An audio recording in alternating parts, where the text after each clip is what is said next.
11th in yards, 13th in completion percentage, 5th in touchdowns, 2nd in interceptions, number 1 in QB wins, and number 1 in MVP odds. That's true, Sam Darnold. Allen, number 2, Lamar, CJ, and Darnold, all tied for 3rd place. Nick, does he deserve to be the MVP? Oh, hold on. Well, so right now he is clearly, does he deserve to? Right now. Well, right, but so those are actually, I think, very different questions. Right. He is clearly not the MVP through 4 weeks. Yeah.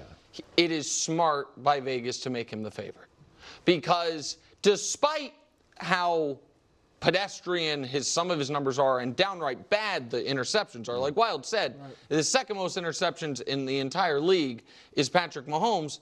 He's still, like you said, 5th in touchdowns and 11th in yards, but 80 away from being 5th in yards as well. And so there is also, for the first time in a while, a potential real narrative swing his way because of the injuries. True. And we know the history says the MVP comes from the 1 or the 2 seed. And I think the Chiefs are in great position for that. So I want to make this very clear.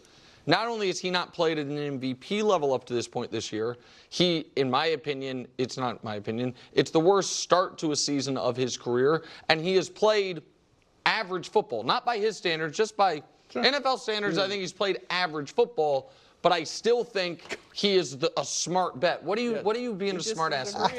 I think for Nick to say that just tells you how bad it's been. For him to say anything that's not glowing tells you how bad All it's been. I ever am is honest. When you look at this list, obviously Sam Darnold should be the runaway for MVP based off of how he's played. Okay, let's make that. But hold on. But we all realize that this could easily go pumpkin mode at any point. But where he is right now, it's clear. But let's take a look at how bad Patrick's been. Oh man. Okay.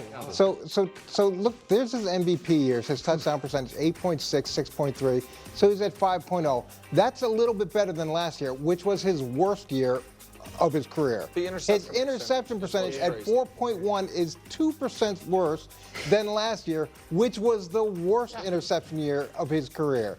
And then you look at his passer rating, it's the worst of his career. So the idea that numbers like this could actually could translate into the MVP, it's okay, amazing. well, let me, hold on. Amazing that we're in this space. Coach, well, let me just ask you this real quick. Because you, unlike Brew, you do dabble occasionally in investments or gambling. He's 3-1. It sounds like you think he should be 20-1. Like he has no shot at it. Or do you think it could correct itself? No, I'm disappointed with the group that's around him challenging him. Yeah, that's what I'm saying. What do you mean? I wish there was there were other guys that could push Patrick on a consistent basis.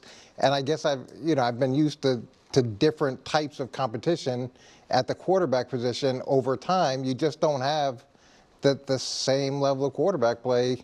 And not to be like the guy yelling on the corner. Well, that's exactly what you said. That's how I sound. But yeah, a lot of quarterback play was way better 20 years ago. Well, I'm just saying when you got Manning, Roethlisberger, Breeze, Brady, like you've got a group there that if you look at it statistically and how often they switch in terms of winning and losing, now it's just one guy does all not the there. winning. Yeah, but he's doing you're right, he's doing the winning at a very pedestrian level of performance, which speaks to some degree the competition. Well, Nick, like you, I picked him as in my preseason pick as the MVP.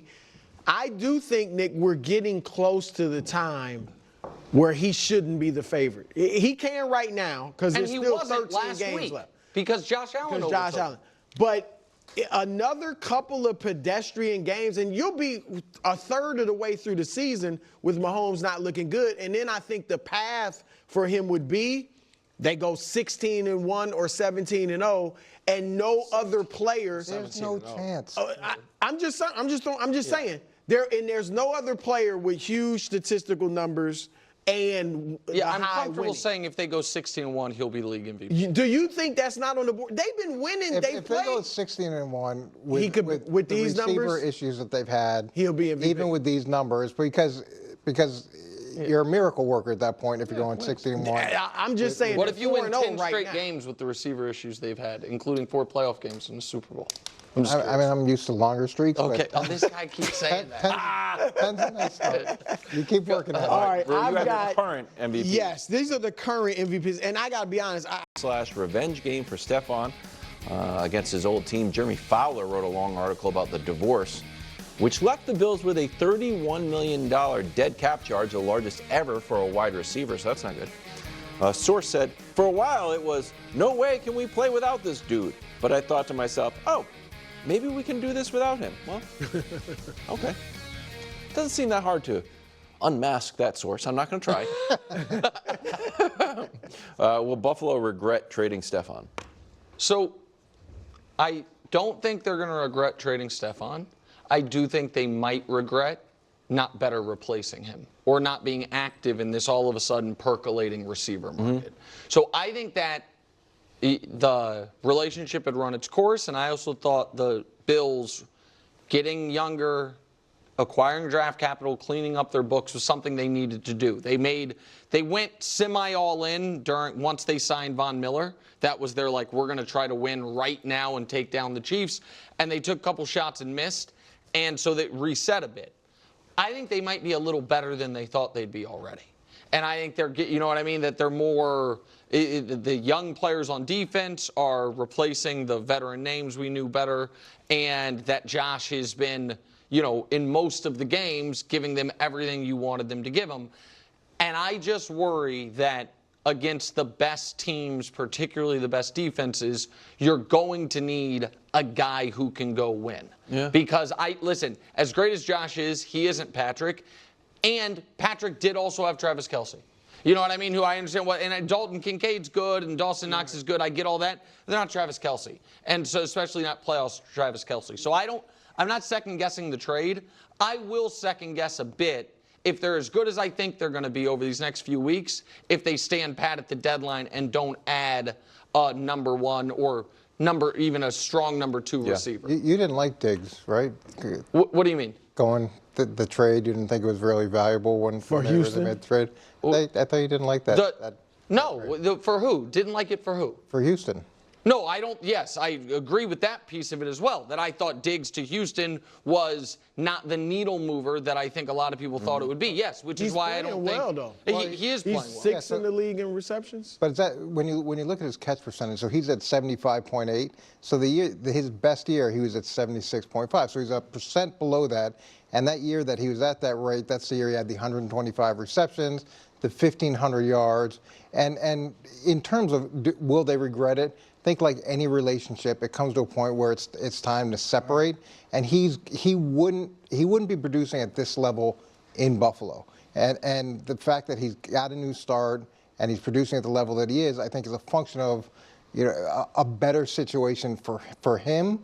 And from Buffalo's perspective, when you eat $30 million in dead money, it's not a regret type situation.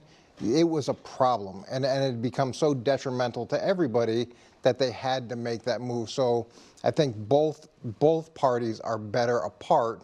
And we did this with the draft sometimes. We recognize someone's great. They're just not great for you. No, I totally agree. I don't think they miss him one bit. And he has been good, better than I expected in Houston. Like, he's clearly become their number 2 receiver to Nico Collins, ahead of Tank Dell. And good for him, because maybe he'll get another contract somewhere with the way he's been playing. But I think they're just as good now without him as they would have been with him. I do agree with you, Nick. Look, I think as long as you have Josh Allen, you need to be going for it. And you get the Chiefs, even though their defense is better than it's been, you can at least look at them offensively and say, they're not where they used to be offensively. Maybe we can get them in this little stretch where they're not that great offensively. So I do think they should, like you saw my list yesterday for Devontae Adams, I think they should be going after him or some other receiver they can get, because as good as they are, they're not a contender. They have no explosive play. Like, they don't have a definitive number 1 receiver. James Cook has gotten like 80 yards in the last 2 games running the ball. Like, it's Josh Allen all the time. And so I think they should go get somebody else. So if they are, maybe a year ahead or a few months ahead of their own perceived schedule on this, again, it wasn't a rebuild, but retooling, whatever it is. I believe the three best teams in the AFC are the Chiefs, the Bills, and the Ravens. We can argue about the order. Houston might have something to say about that, but take the.